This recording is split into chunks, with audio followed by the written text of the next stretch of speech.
Hi, my name is Usman. I'm a photographer at Sonder Creative and senior writer at fstoppers.com, and today we're going to be looking at the new ColorChecker Passport 2 from X-rite. I'm going to be talking about what a ColorChecker Passport is, how to use it, and also why I think every professional photographer needs to have one.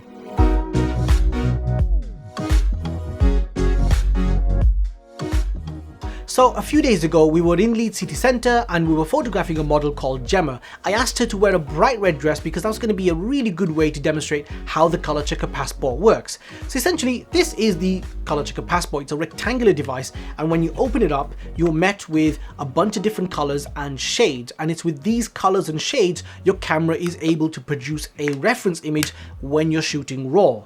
Now, the reason why you need to produce a reference image is because more than likely your camera is not doing a brilliant job when it comes to producing accurate colors, and the reason for that is because your camera sensor more than likely is using a combination of 3 color pixels: red, blue and green, and it's with these 3 color pixels all of the other colors are essentially interpolated. So it's a sophisticated guess in essence based on a few algorithms. So the color yellow, for example, doesn't actually exist on your camera. The color purple, for example, doesn't exist on your camera sensor either, and it's with these 3 color pixels a lot of those colors are interpolated. For the most part, generally okay, but things can go wrong and colors can look a little bit off. So for example, in the situation that we were in when we were photographing Gemma, how red dress was looking a little bit orange on occasions, or looking a little bit too magenta, and even correcting white balance isn't sufficient.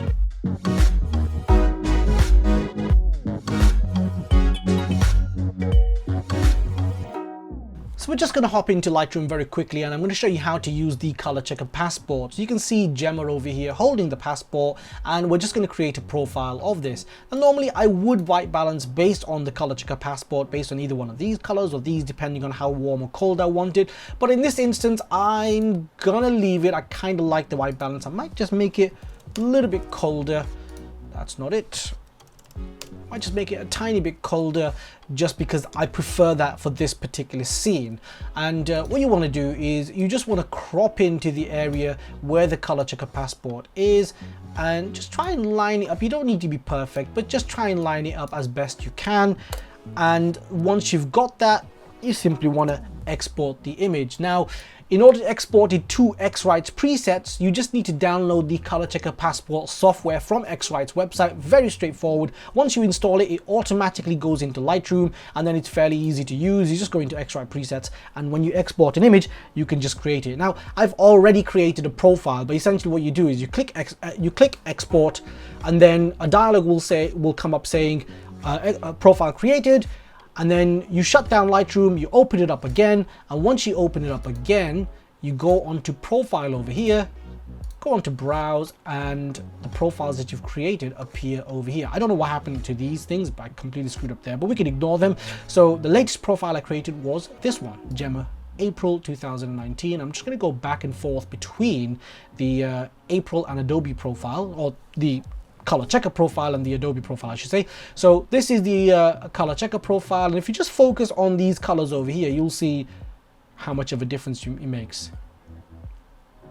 So here's an actual real-world image of Gemma, and you can see her red dress is looking positively orange. That is not a red color dress, and this is with the Adobe color profile. I haven't done anything to the white balance. I've just made some slight adjustments to the highlight, shadows and contrast, and nothing else. I haven't even added a lens profile because for this brand new lens from Canon, no profiles exist. But anyway, let's just go into the color profiles, and Gemma 2019 April, that's the one that we created, and you can see how much of a difference it makes. I mean, look at how more vibrant it looks, more accurate. It doesn't look orange anymore. It looks much better as a red tone.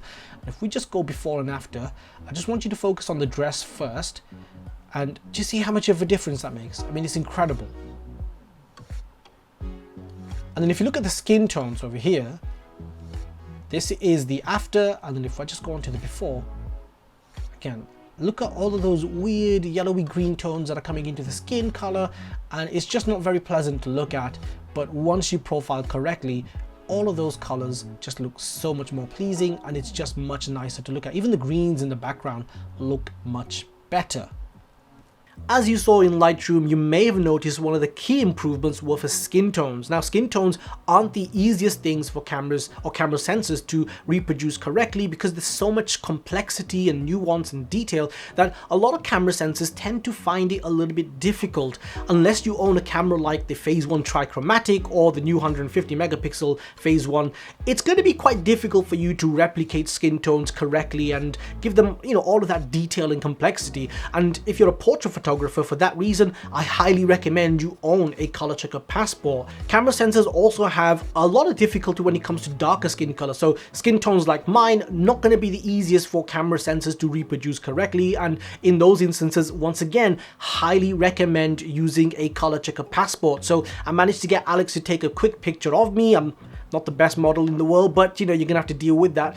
And you may notice when I'm going back and forth between the two images, how the profile from the ColorChecker Passport is just making the image or making my skin tones look far more pleasing and much more accurate, and it's just doing a much better job. A lot of those weird tones that the camera was producing or Lightroom was producing just get completely removed, and the profile from the ColorChecker Passport is significantly better. Another situation where the ColorChecker Passport is going to be incredibly useful is if you're shooting in mixed lighting scenarios. So if you're shooting with ambient light or natural light and artificial light, then both of those sources don't tend to mix very well, and you can get some really odd looking colors, especially when you're using the normal standard profiles either in Lightroom or in your cameras. And this is something that can be really difficult to get rid of or correct, and for that reason, having a ColorChecker Passport just makes things so much easier. So if you're looking at this image over here, you can see how I've taken a picture of Gemma. We're indoors, we've got natural light coming from the window that was behind us, and also we've got artificial light, I should say, sorry, artificial light hitting her skin as well, and it's just causing that little bit of odd tone that's not really great. And as soon as you add the profile to this image, it just makes the whole image significantly better, and the skin tones look far more pleasing, and the colors in a dress, everything just looks more natural and more accurate. You can also white balance more effectively with the ColorChecker Passport when you're shooting in mixed lighting scenarios as well, and for that reason, when I'm shooting architecture, I always have the ColorChecker Passport with me because it's just so incredibly useful. So at the beginning of this video, you may have noticed how I said I've got the new ColorChecker Passport 2, but throughout this video, I haven't mentioned any of the benefits or the new updates, features, and so on for this new device. And the reason for that is because, honestly, this is the most minor update that I've ever seen in any product anywhere. I'm actually quite disappointed in X-rite, and I'm a big fan of X-rite. I mean, I love X-rite's products, but this is the first thing that they've really disappointed me on, because the only difference is this section here. Basically, you get an 18% grade card that you can use to, manage your exposures. And honestly, I don't even know anyone who uses a grade card for their exposure. Surely you just use like a light meter, you'd eyeball it, or just use the in-camera meter, right? I mean, I don't know. I'm just disappointed that X-rite hasn't really done a proper update. This is just like a minor update that they've done, and they're just throwing it out there. And it's just disappointing to see, because they could have done so much more with this. For example, they could have added the video color checker section over here, and that would have been so much more useful for hybrid photographers and videographers, because a lot of people now shoot video and photography, and having both the photo and the video one in one color checker, that would have been so much more useful. And also, the hinge. This hinge is terrible. Worst hinge ever. I mean, just listen to this. It just sounds horrible.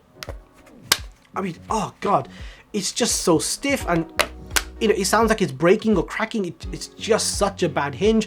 I wish they could have, they would have updated this. I have mentioned it to X-rite, but still stuck with the same crappy hinge. So, although I highly recommend you buy a ColorChecker Passport, if you already own the original ColorChecker Passport 1, honestly, don't bother with the new one, because it's just such a minor update. Unless you really need the 18% grade card, which I just don't recommend upgrading if you already own the original one. If you don't own the original one and you're new to the market and you're looking to buy a ColorChecker Passport, buy whichever's cheaper. I'm assuming that retailers are probably going to try and get rid of the old stock, and they're going to discontinue the original ColorChecker to make way for this one. So they're probably going to drop the price on that one. And if you can get a cheaper deal, buy the original one, and that way you can save a bit of money, because you're not really missing out with version 2. But yeah, Highly recommend the ColorChecker Passport. Just properly disappointed with this upgrade. Yeah, I guess that's just what it is really. Anyway, just want to say thank you so much for watching my video. If you like this video, please hit the like button, please subscribe, share this video if you can, and leave a comment. I'll try and get back to you as soon as possible. I hope to see you guys in the next one. Thank you.